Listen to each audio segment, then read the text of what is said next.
향화설에 관한 말씀을 드리도록 하겠습니다. 향화설은 말 그대로 나를 향해 신의를 세운다.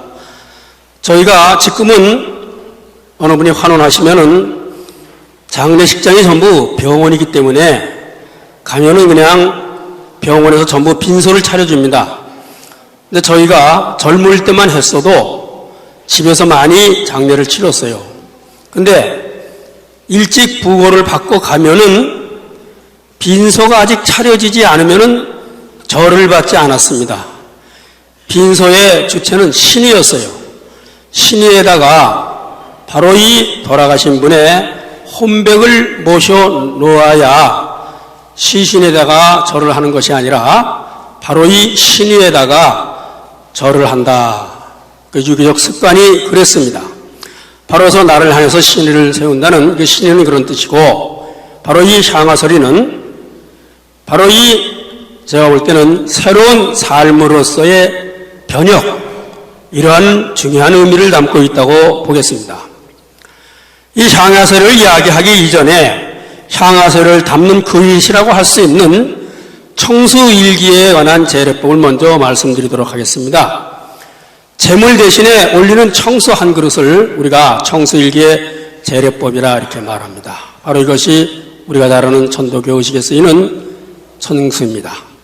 1875년 8월 중추절을 맞아서 혜원사께서는 영월, 정선, 양양, 인제 등의 도인들을 모아놓고 새로운 계례를 열어가기 위해서 청수일기라는 새로운 제례법에서 제례를 모셔야 한다는 그 가르침을 내놓으셨습니다.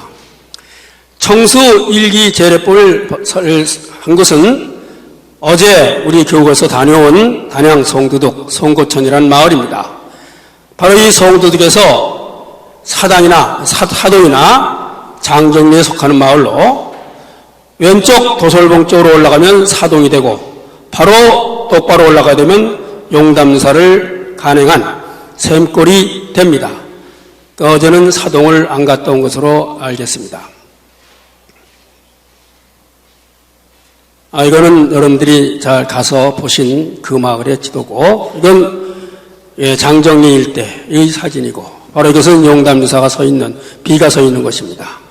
바로 이것은 용담사를 간행한 여기덕의 집도로 생각되는 것이고, 바로 이것은 어저께 가지 않았는데 혜원사께서 오랫동안 계시던 절골 사동이라는 곳입니다. 이것이. 이 단양으로 오시기 전에 대신사 사모님과 마다딜 세정이 또 둘째 아들 세청이가 모두 환원을 했고, 바로 유족 중심으로 모시던 대신사의 향례를 혜월신사님께서 단독으로 맡아서 모시게 되었고, 그래서 혜월신사로 모든 제례가 일원화되는 그러한 일이 됐습니다. 이러할 때 혜월신사는 이곳 송두둑에서 새로운 시작을 다짐하는 제례를 열게 된 것입니다. 제례를 준비해서 전일에 의거해서 제수 음식을 마련해서 제상을 차리려고 했는데, 제례를 행하라 할 즈음에 신사께서 광하의 가르침을 받고는 앞으로는 제물을 진설하지 않고 오직 청수 한 그릇만 모시고 제례를 지내는 날이 올 것이다 라는 설법을 하십니다. 바로 이것이 천도교서에 나옵니다. 내가 과거 수년간에 각종 음식으로서 기도의식을 그렇게 행하였는데 이것은 아직 시대의 관계로서 나온 것인 그러한 까닭으로 앞으로는 일체의 의식에 다만 청수 한 그릇만 쓰는 날이 있을 것이다. 이런 설법을 하셨다고 천도교서에 나오고 있습니다. 오랜 기간 동안 내려오는 우리의 제례 형식은 바로 유교의 제례 형식입니다. 이 형식에는 음식을 차려놓고 조상 또는 모시고 있는 신상의 신의를 세웁니다. 마치 이들이 지금 앞에 모셔진 듯이 이들의 혼백이 차려진 그러한 이 혼백이 차려진 음식을 흠양하고, 그래서 흠양한다고 믿고 제례를 거행하는 것이 우리의 오랜 관습이었습니다. 우리의 이렇듯 오래된 제례 관습을 청수일기로 바꾼다는 것은 많은 의미를 지닙니다. 선천의 관습으로부터 과감히 벗어나서 바로 이 천도교의 정신이 담긴 제례를 모신다는 그런 의미입니다. 종교의 이 의식이라는 것은 종교 교리의 외형이고, 종교 교리를 담는 그릇입니다. 따라서 그 교리나 사상에 적합한 형태를 띠는 것이 마땅한 것입니다.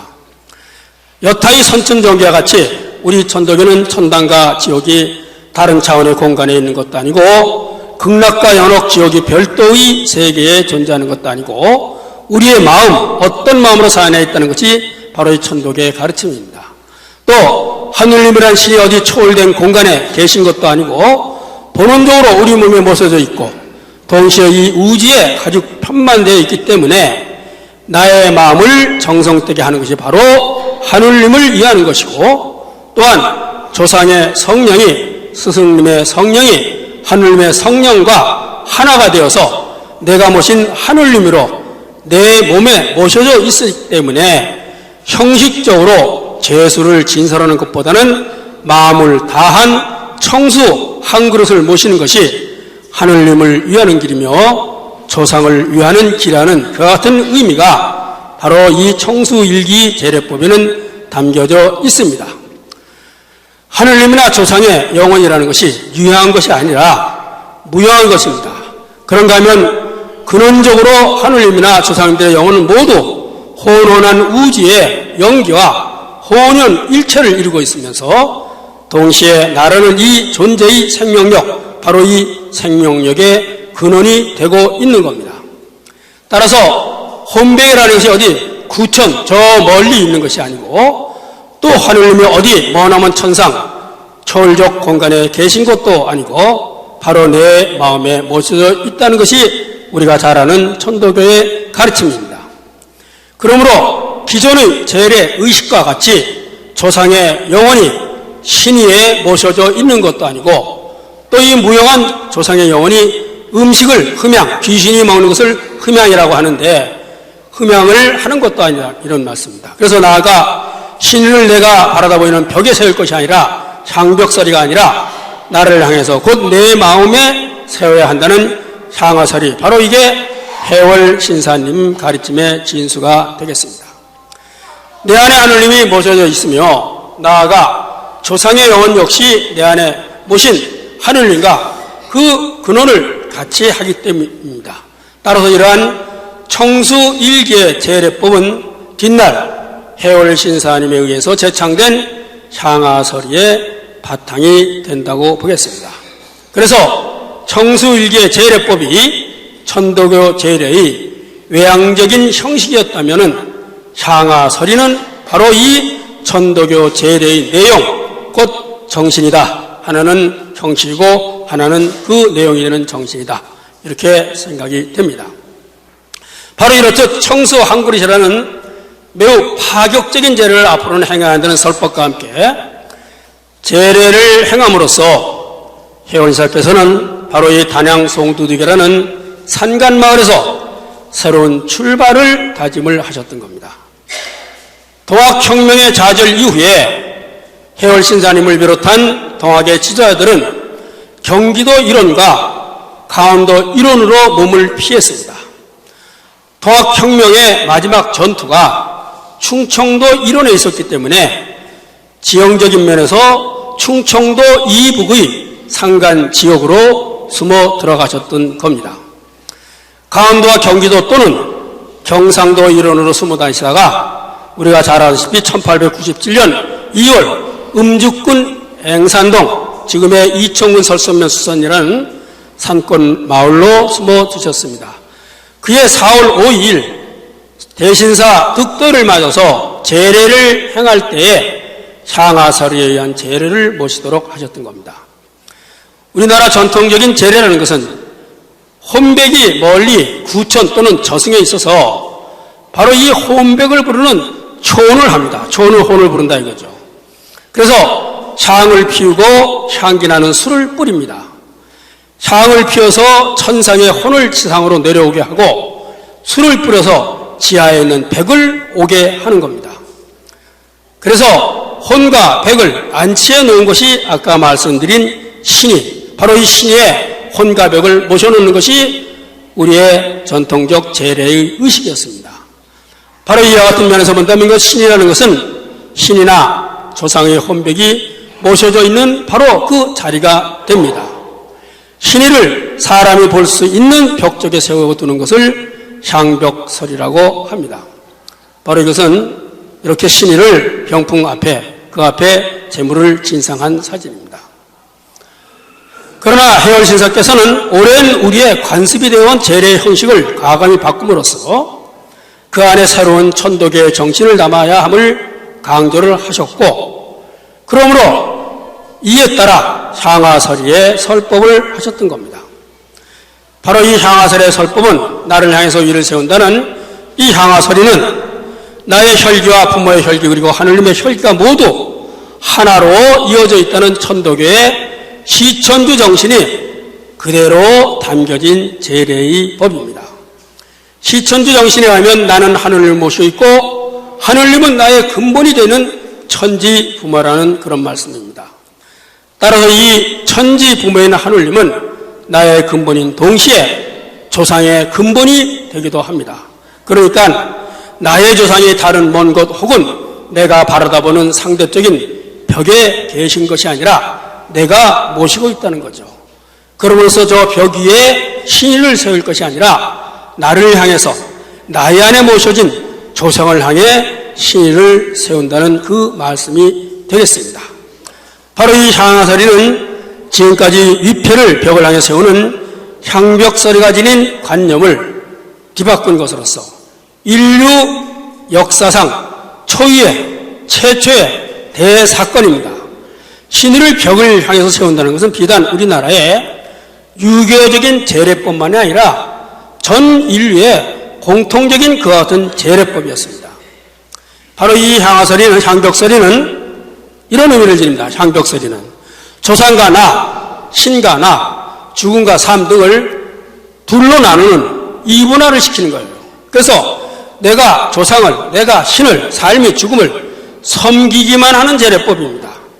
바로 이것을 바꿔 생각한다면 조상이 나를, 신이 나를, 죽음이 삶을 지배하고 억압하는 그러한 관념의 제례법이 바로 향벽설의, 지금까지 인류가 행한 그러한 제사법입니다. 그런데 위에서 향화설의는 조상과 내가, 신과 내가, 죽음과 삶이 모두 하나이고 그러므로 혼연일체를 이룸을 의미합니다. 지금까지 인류를 지배해온 위계에 의한 억압의 구도가 아니라 바로 유기적인 관계 속에서 조화, 균형을 이룬다는 어마어마한 의미를 지니고 있습니다. 지금까지의 인류의 삶이라는 것은 모든 것을 이분화하고 위계적 질서를 이루는 그와 같은 삶입니다. 아직도 우리 사회는 그것이 팽배되어 있습니다. 그러면서 모든 것이 지배와 억압, 피지배와 순종이라는 그와 같은 구도 속에 이루어져 있습니다. 중세까지의 위계 질서는 신이 모든 것을 지배하는 신중심의 사회였어요. 신이 인간과 자연을 지배하는 위계 질서를 가졌다면 근대 이후의 위계 질서는 인간이 모든 것을 지배하는, 신도 자연도 지배하는, 그래서 환경 파괴라는 끔찍한 일이 벌어지고 있는 거죠. 그래서 이 상층 계층이 하층 계층을 지배하고 억압하는 것만이 아니라 성이 속을, 다시 말해서 신이 인간을, 인간이 자연을 지배하고 억압하는 구도를 이루고 있는 것이 지금까지 삶의 모습이었습니다. 지금까지의 인류를 지배해온 이와 같은 관념을 무너뜨리고 성과 속이, 신과 인간이, 인간과 자연이 유기적 관계를 지니고 조화 균형을 이루려는 데에 바로 이 천도교의 정신이 있습니다. 바로 이와 같은 천도교의 정신이 구체적으로 우리의 삶 속에서 현실에서 나타난 것이 향화설입니다. 인간과 인간만의 조화만이 아니라 삶과 죽음 나아가 신과 사람이 서로 조화 균형을 이루어야 한다는 그와 같은 가르침입니다. 따라서 향화설의는 다만 단순한 제례법의 혁신만이 아니라 이분화됨으로써 지배와 억압 또는 분열과 갈등이라는 인류의 삶을 인류의 인식의 전환을 통해서 조화 균형이라는 새로운 차원의 삶으로 이끄는 그 근간이 되는 매우 중요한 가르침입니다. 이것은 수산리 주민들이 세운, 앵산동에 세운 비입니다. 오른쪽에 있는 것은 우리 천도교 중앙총부에서 세운 것이고, 이 수산리에서 세운 것을 제막식을 할 때 그때 정무원장이었던 김인환 동덕이 참가하며 저 왼쪽 끝에 보이고 있습니다. 해원사께서 충청도 대잔이 전투 이후에 관해 지목을 피해서 도망을 하시면서 이곳 앵산도에서 대신사 득도일인 4월 5일에 향한 나를 향해 위표를 세운다는 향하세의 제례는 엄청난 제사의 혁명이고 다시개벽을 실천하고자 하는 중요한 전환점이기도 합니다. 지금까지 벽쪽에 갖다 놓았던 위표를 돌려서 나, 즉 살아있는 사람 앞에 돌림으로 해서 조상과 나를, 신과 인간을 혼연의 하나로 이름으로써 인류의 삶을 조화 균형의 삶으로서 바꿔놓는 대전환, 즉 다시개벽의 실천이라고 생각이 됩니다.